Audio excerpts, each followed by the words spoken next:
In this video, I will show how to fill formula into every other row in Excel. So, like we apply the formula here.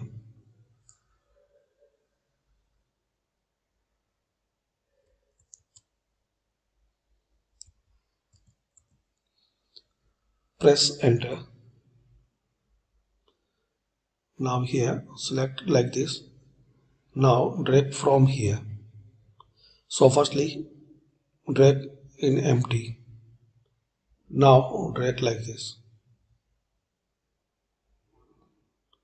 So you can see that we have formula in other cell. So this is the trick. I will show you in easy way.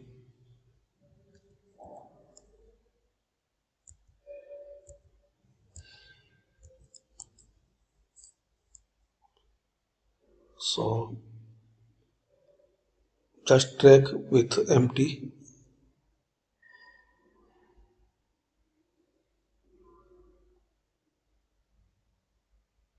Like this. So firstly click here. So firstly click this empty. Now drag and drop like this. Now drag and drop till the end. Thanks for watching.